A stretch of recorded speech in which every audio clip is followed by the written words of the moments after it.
my introduction. And I am filling in for my partner in crime, Chris Wetterland, who unfortunately had bad fever, and we decided it wasn't a good idea to expose all of you to her. However, she did send along the introduction that she was planning in a special form, so I will start with that.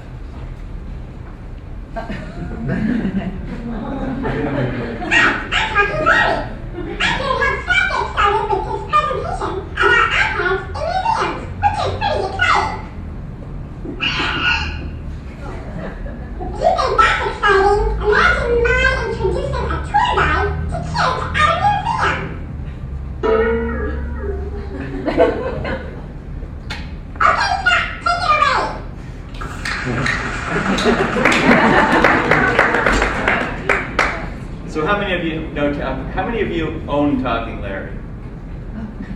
Larry does. My granddaughter's favorite app. Yes, Talking Larry is very popular.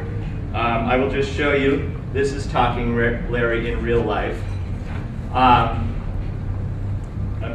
Talking Larry is he's talking right now, but you're talking right now, aren't you, Larry? You're talking right now, aren't you, Larry? So Larry repeats everything that you say. And Larry can also record. And so my wife wanted to make sure to tell you that she thought for kids tours. All right, Larry. Bye. For kids tours, that Larry might be a neat way to introduce things, because you can make little custom recordings ahead of time. Actually, Chris sent me this last night via email, so you can make little Talking Larry email messages. So, to get back to our topic at hand here. Bye, Larry. Oh. As Larry said, as the real Larry said, I've been working in museums for 15 years now, and occasionally something comes along where I just get so excited that I can't stop talking about it. And this project that we've been working on, having to do with integrating iPads into museum tours, is one of those projects where we have just seen change in the museum with the visitors, some of the most exciting things that have just gotten me really fired up about this project. So I wanted to share this with you. This project takes place at the Minneapolis Institute of Arts, and I've got a lot of stuff I want to share with you, and I'm going to just try to get through as much of it as I can. I have some good interviews with the educators, and I'll show you as many of those as I can, because I think it's good to hear from not just me, the consultant that helped get this program off the ground, but from the museum staff itself. First thing I'm going to do is start off with one of the tour guides. This is one of the early prototypes we did of using the iPad, and it's a little rough, but it will give you an idea of how we started out with this, and then I'll come back and give you a lot of details as to how the whole process works. We're going to do an artist inspiration tour this afternoon, and the first object on their tour is going to be Dale Chihuly's sunburst chandelier. Now, I just told you what it was. It's a chandelier, but what words would you use to describe this chandelier? Yellow, squiggly, playful, hot, okay, fragile, wormy. All these are great descriptions for this chandelier. I think Dale Chihuly would love that you thought of it this way. He makes these chandeliers out of thousands of pieces of blown glass, and he puts them together. So let me show you. You may have to edit this. He puts these glass pieces, all these squiggly glass pieces that are blown glass, so blowing air into hot molten glass to blow it up like a balloon, and then shaping it into these squiggly pieces, putting them on wires and attaching them to this armature. So this is what it looks like. There's a little bigger picture as it's being put together. here you can see it as it's progressing. And Dan Chihuly starts this project with a drawing. This is one of the drawings that Dale started with. And when Dale Chihuly was in the process, or right in the prime of his artistic career, he was in an accident. And he lost the sight in one of his eyes. And because of that, he has a depth perception issue. So it's difficult for him to actually blow the glass himself. But what he does is he is the designer. And he takes and designs, he takes squirt bottles full of paint and designs the drawings. And then he has a team of artists that make the sculptures. And I have a video that I can show you. And Dale Chihuly is all about teamwork. This is not meant to be a piece of sculpture, but if I put this whole pile of stuff together, just in the most random way, I could have high school kids come in and do it.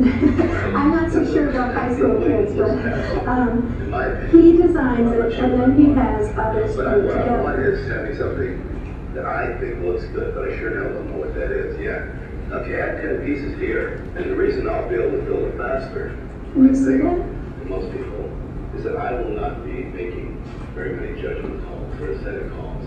I would just, like I did any of my sculpture, I just build it.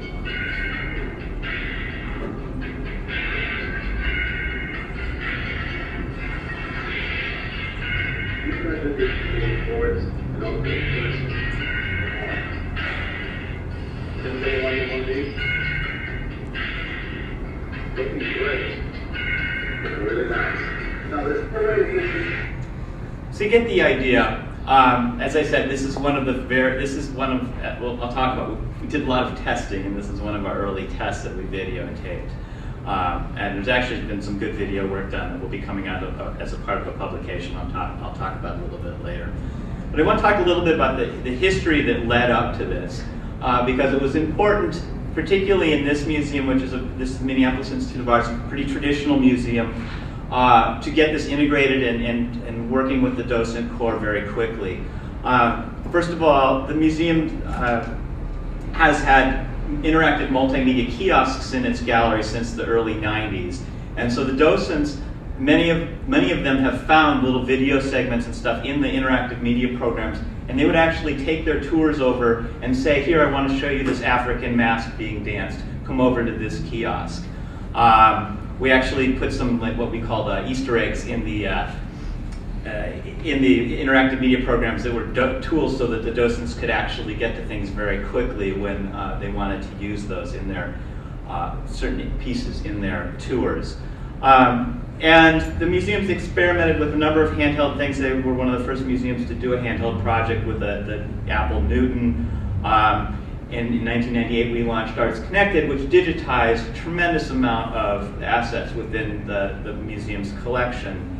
And they've experimented with mobile tours, with early cell phone tours of homes in the neighborhood that were related to the connections, to the collection.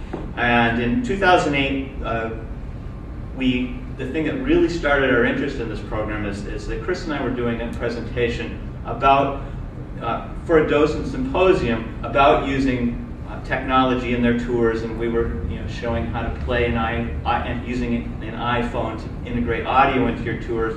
And we had a piece of video, this is right when the iPhone first came out, we had a piece of video of Chihuly, I think it was actually that piece that was in that demo there, of Chihuly showing how the sculpture, or the sculpture that's in the main lobby of the museum was being built, and we were just handing it around on an iPhone, playing, and the docents were all just like, oh my gosh, we really want to bring this into our tours. But we also know that this isn't obviously a very good device for doing that. But it did get us started thinking about it. And we've been working with a number of other clients that were discussing similar things. The Dallas Museum of Art was digitizing a lot of its assets, and we were talking about ways of getting it into the tour guides' hands there. And in 2010, we had an opportunity, because of a paper we put out on this subject. A person that neither Chris nor I work at the MIA anymore. anymore, but one of the head of the Docents programs read our paper and said, I think we have some resources to bring you guys in and do an experiment. This is a picture of some of the early interactive media was in the gallery. This is the kind of things that the Docents would use. So the museum was really focused on, they were frustrated because mobile technology really focuses on individuals. And there's so much focus right now on removing that type of interactive media and going to mobile devices to get that stuff out of the galleries, clean up the walls, open up the galleries to just art. But the thing that's happening with the mobile devices is the group learning experience suffers because most mobile devices are really individualized experiences.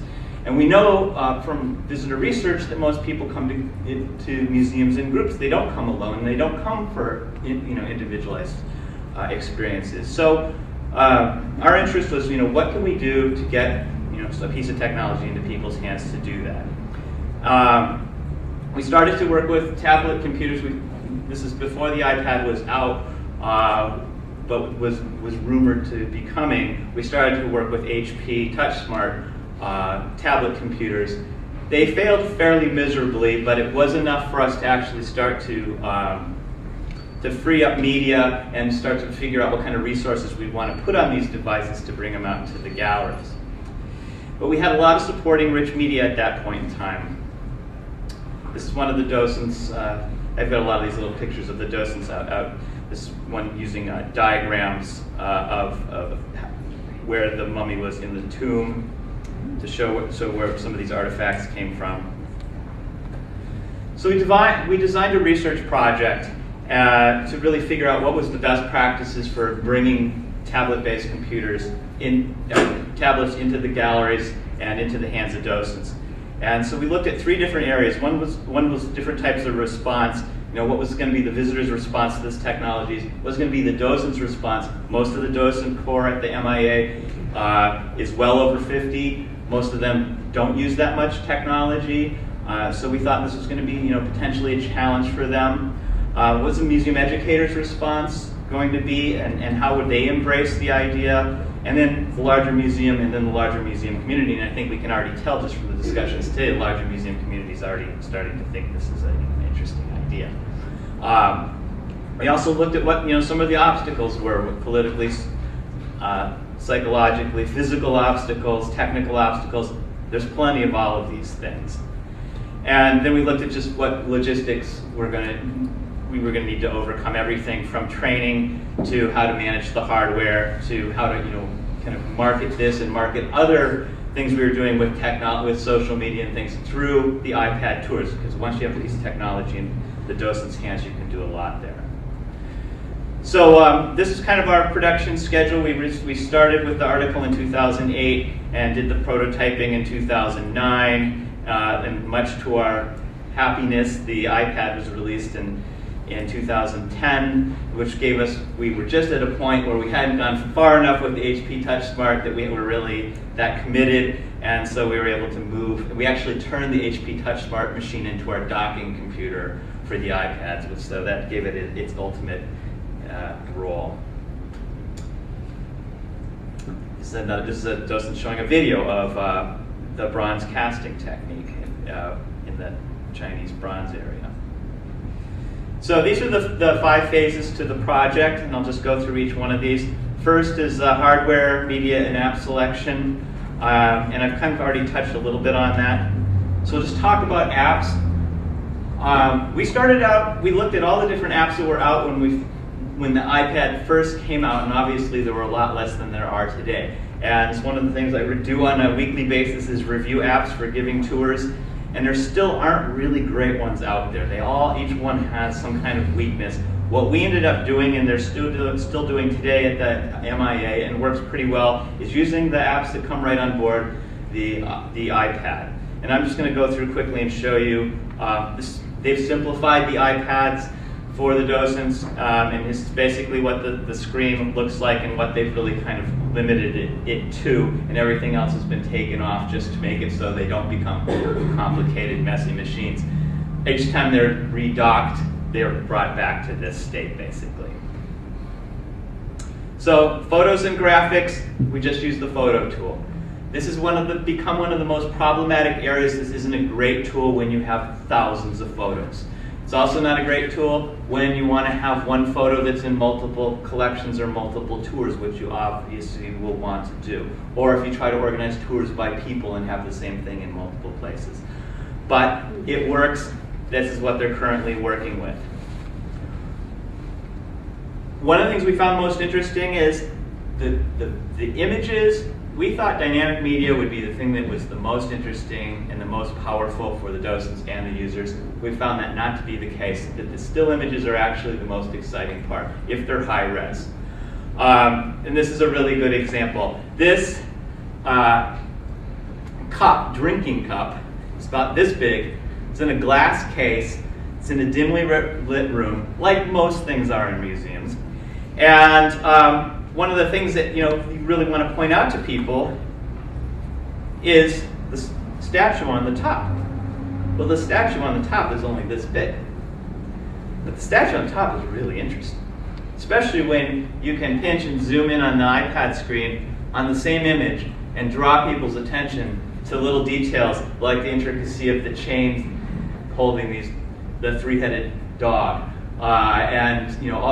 Really walk through people. The docents have gotten to be very good about visually walk through pinching and dragging, visually walking people through details. And not just details of the image. This is a really simple example of how powerful you can make just a straight-on image, let alone looking inside something, looking under something, something like that. Audio and video, same thing, where we're using the audio and the video app. This is a transformation mask that's been in the galleries for a long time. This is something that was in an interactive program that the museum deemed to be dated, and it was removed. But we had this great footage, which is transferred from film originally, but it really helps show the transformation mask.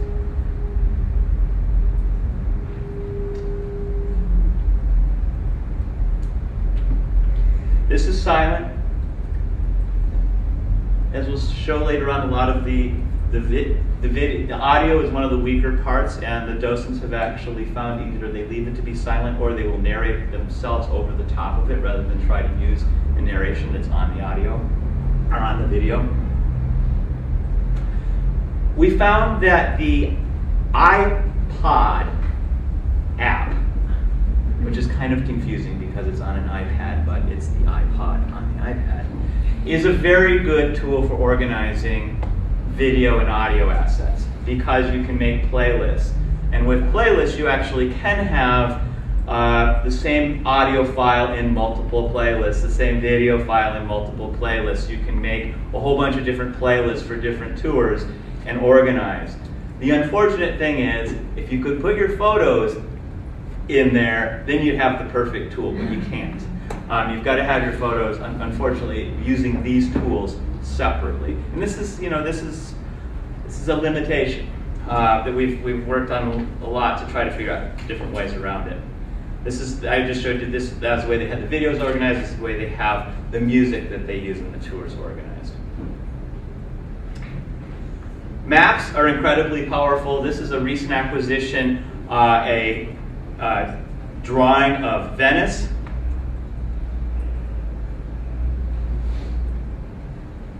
The docent pulls out Google Maps, is able to then go in, show them Venice today, exact same areas on the map that are in the drawings.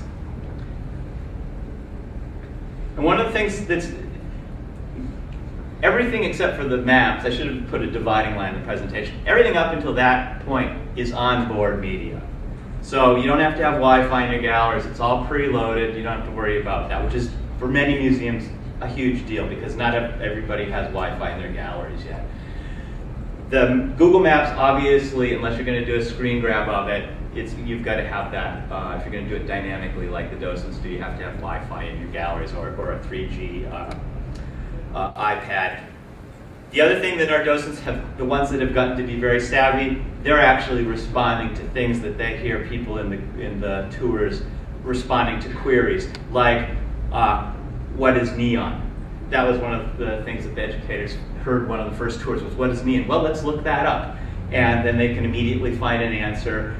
They've also had people bring up other things they've seen that are similar to a work of art that they're looking at, and be able to do a query and bring that up. And immediately, it's a way of really confirming what the people in the group, the tour group, are talking about, empowering them a little bit to bring things into the tour.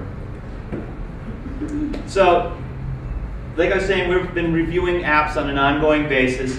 Here are kind of my criteria for what makes a good app for tours, and there is not one that meets all this criteria that I know of. If one of you guys knows of one, let me know. First of all, it integrates all forms of media, so the photos and the video and the audio, and hopefully your bookmarks for websites and your bookmarks for Google Maps could all be stored together and organized on a per tour or per group basis. It provides non-linear and non-linear access. In other words, if I want, docents do not always follow a recipe of, they often will find, depending on how time and questions go in their tour, they'll decide they're going to insert a piece of media here if they have time or if they feel the group needs that material to support their learning. So they want to be able to do nonlinear access, but they also want to set up the African art tour so that they can go from one thing to the other and skip one if they want to. Light table, searching is very important. We found we quickly had hundreds and hundreds and hundreds of assets on these iPads. So it was difficult for people to find things after a while. We were amazed by how quickly we got to that point. So organizational tools, things like folders, are really important to be able to organize.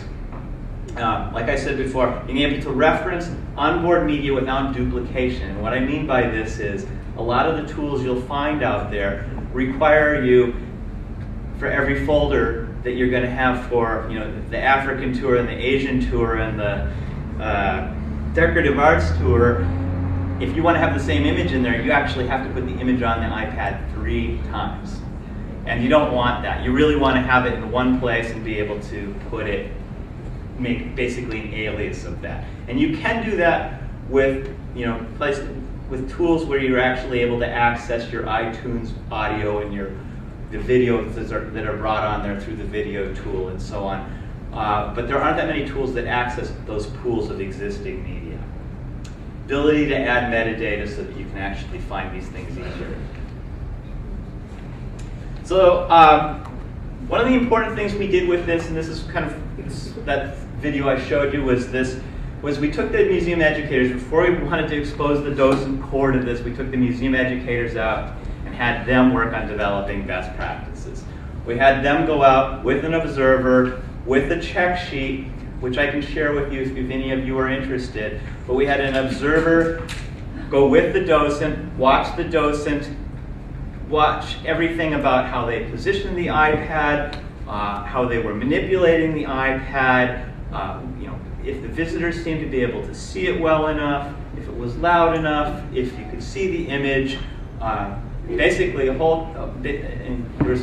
did an evaluation form throughout the tour. One person was there to just observe, the other person was there to do the tour. And then they would sit down afterwards, they'd go through it. Their whole job was to do 20 tours and develop a set of best practices amongst themselves that they could then take forward into the training.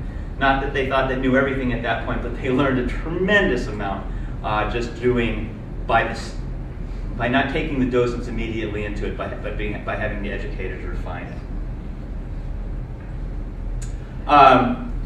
So we looked at presentation strategies, navigation of content, integration of content within the tour, visitor engagement.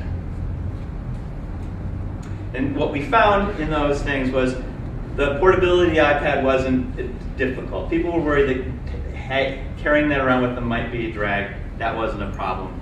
Navigating the content, once people got used to the user interface, that wasn't a problem. Screen size, brightness, audio for small groups, all these things for relatively small groups worked fairly well. Groups of 10 to 15 for the MIA is typical, so that wasn't a big issue for them.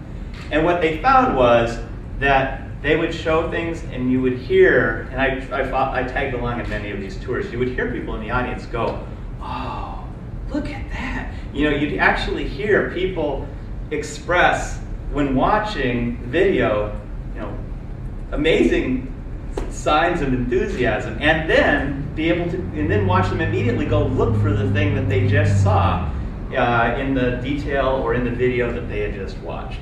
So very good feedback that way. Let me see what, I want to make sure we don't run out of time here. I have until 3:15, right? I'm just gonna, this is two of the museum educators, so I'm just gonna let this play for a little while so you'll get a sense of their, and this is right after we did the initial testing, and you'll get a sense of what they learned and what they felt about this. I'm just going to start with the fact that our tours are really interactive, and we love to have things that people can touch, listen to, smell even. And one of the pieces that we really haven't been able to incorporate into tours are the answers to those questions, like how was it made, to show a picture of a mold, or after having seen it, she was like, sure. So you get an idea, these guys are, so this is the fancy charging rack. I'm just going to show you one last video, and we'll take questions. I think we have time. This again is one of the practice runs. It's rough, but I think this is a YouTube video that this docent found. She's a very funny, and she's a very Minnesota docent. You'll probably get a kick out of her. So we have a line here, and so let's take a wild guess about the material.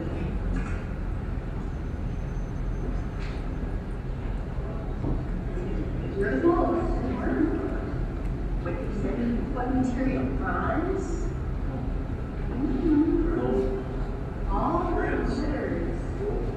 It's gold. It is gold. And if I move my flashlight, you can see that this is an object, perhaps a candle holder. Some people think that the tail of the pier is broken, but it's some type of perhaps a candle holder. And if you notice the surface of this golden lion statuette, this was made in the 11th century in Spain during a time where the world in Spain was at peace. The Jews, the Christians, the Muslims all died together. And they were at a time of peace. And I want to show you. So this is just some, semi-guerrilla video that the docent found on Facebook, and then it was actually on YouTube, but found it and talked about on Facebook. I'll take questions. That I want to cover two more things, and we'll do questions. Should have the last 15 minutes for questions. So we'll publish these slides. This is the article that kind of started the whole conversation. It's a little hard to find, and if you can't find it, you can email me, and I'll see if I can find a copy for you. But Social Life and Technology for Museum Visitors.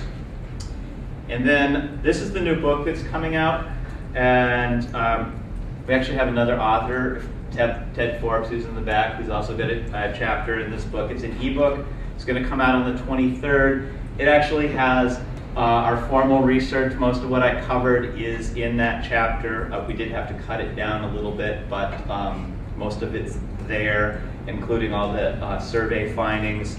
And this is going to be released as an ebook at first on the 23rd, and then it's going to be released as a paperback a month later, I believe. So I don't have the price on it yet. And that's it. That's my email if you want to write me, but I'll be around for the next day and a half, so talk.